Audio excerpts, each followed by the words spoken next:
Welcome back to Let's Play Kanon Standard Edition for the PC. How many times have I said that now, viewers? I mean, we're well over 100 parts, and I'd bound to have said it over 100 times, like... Seriously. And to think, when I get around to LP and Kanon, it's gonna be like, welcome back to Let's Play Kanon. It'd be like... hundreds of times regardless, because it's such a long game. Anyway, let's continue.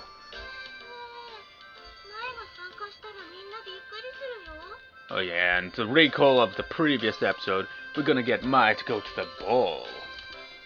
Are you coming too, Sayori-san?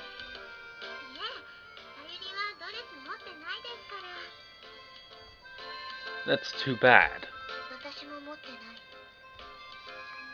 I'd have liked to have seen you in a ball dress.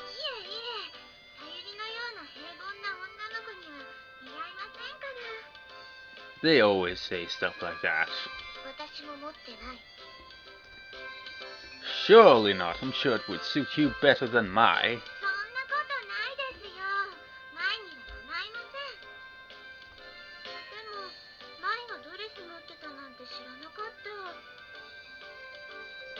You're telling me both of them did not hear us say that 2 or 3 times now.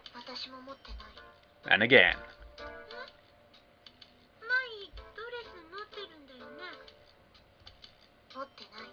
Why would you think she, of all people, would have a ball dress?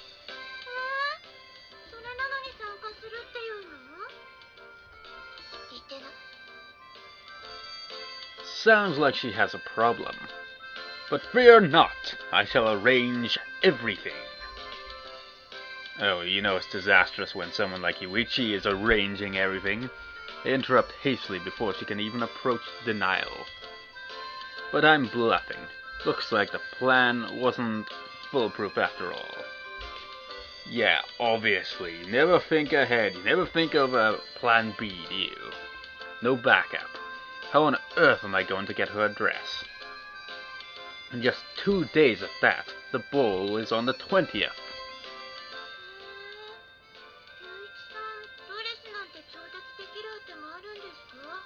Well, his dad was a cross-dresser, but I don't think he has one of those. To be perfectly honest, I don't know for certain. If I can only get Mai to attend the ball, everything will be alright. I'm sure of that. So I have to find a dress. You said you didn't have one? Tricky. I suppose the school uniform won't work. Foiled again! I ponder possible ways to get her a dress as I walk home, but not one plausible idea presents itself. Eventually, 8 o'clock passes. I pull myself up out of bed, yank my coat off the chair, throw it on, and head out into the cold. It might mean paying more than usual, but tonight I'm determined to buy something a girl would like. Of course, my choice is slightly limited by the fact that only the usual convenience store opens this late. And even that place isn't open 24 hours. This town really doesn't have much in the way of nightlife. It would fail as a Sims city then, wouldn't it? Still, there are more streetlights than there used to be. The scene is quite different from how it once was. I call bullshit, it looks the same as always. Perhaps fewer stars are visible now. Plenty of stars, man.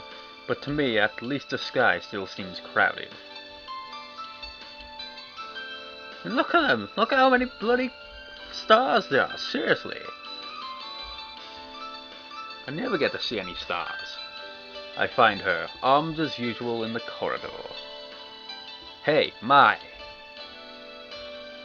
It looks like the battle has not yet begun tonight. Her sword is lowered, and she's watching intently. I approach, bearing the usual plastic bag. Is this a good time? For sex? I mean, do you have time to have a bite to eat, or are they about to attack like yesterday?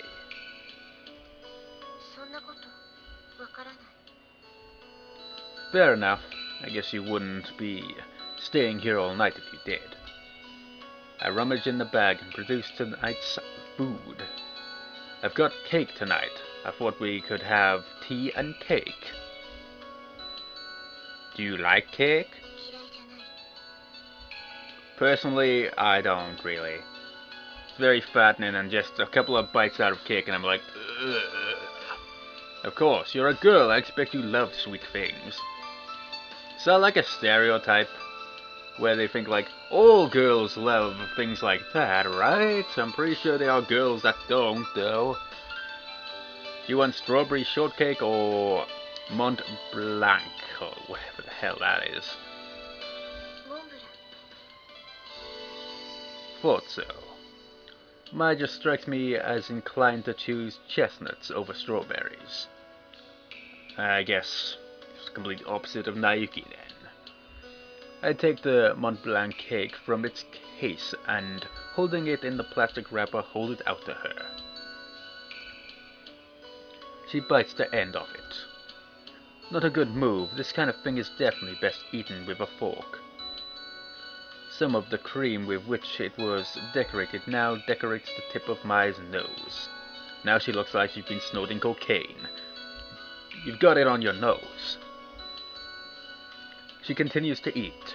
Evidently, a creamy nose is low on her list of things to care about. It's probably going to stay there till I remove it for her when she's finished. I unwrap my shortcake and lift it to my mouth. Mai is holding out a hand to me. What, you want this as well? Oh, I've heard that before. Oh, you want a drink? Fortunately, I came prepared. I reach back into the bag and pull out a can of black tea. Be careful, it's hot. You know what happened to just bringing water, seriously? You had to bring tea? Tea! What the hell? Who does that? I pull the tab back with a hiss and hold out the open can. Mai hesitates, then puts her sword down and takes it from me. Aurora tries to. It slips from her hand. Clang!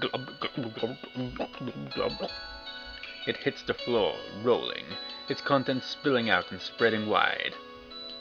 Oh dear. Oh dear. Oh dear. Oh dear. Shut up. Ow. Why do I do that? That hurt! Mai turns back to me and holds out her hand again. Seriously, what did I do that for?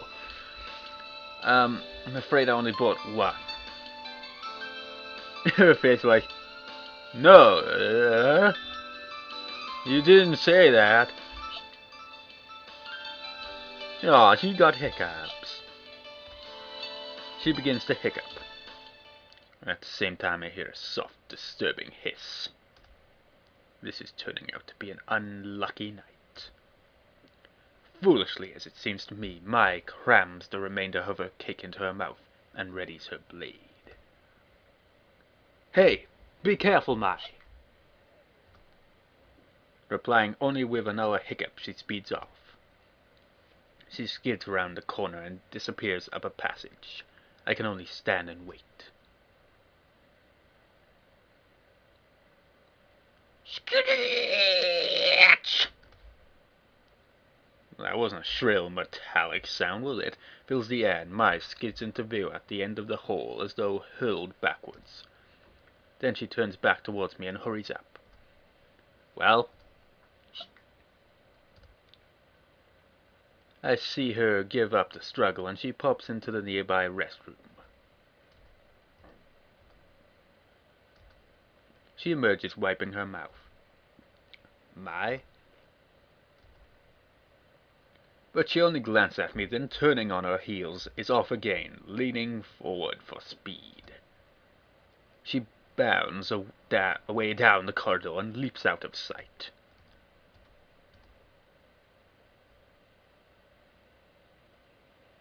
Clang! Wish I actually had something that could make that sound, but whatever. Wait. Nah, that's a plate. This time when she rebounds, her blade is flashing around. As the echoes die away, she straightens up, relaxing, and walks back this way. What happened? Typical! I see. Given all the problems she's had tonight, I needn't really have asked. I'm hindering her, aren't I? I'm not helping, am I? It just seems you've been finding it harder since I started showing up. I had to go into battle choking this time, thanks to my silly choice of cake. And obviously it all went wrong because she had to break off halfway and run to the bathroom for a drink.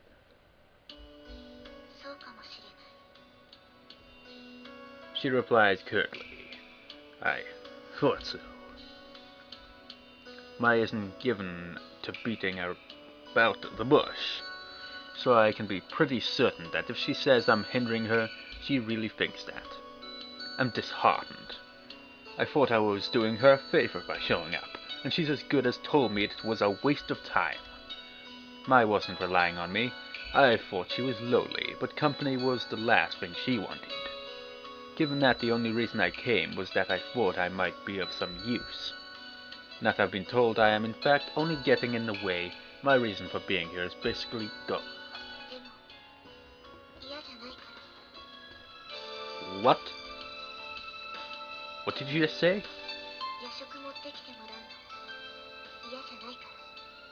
So he's allowed to come visit if he brings food. If he doesn't bring food, he can go suck his dick. Goodbye.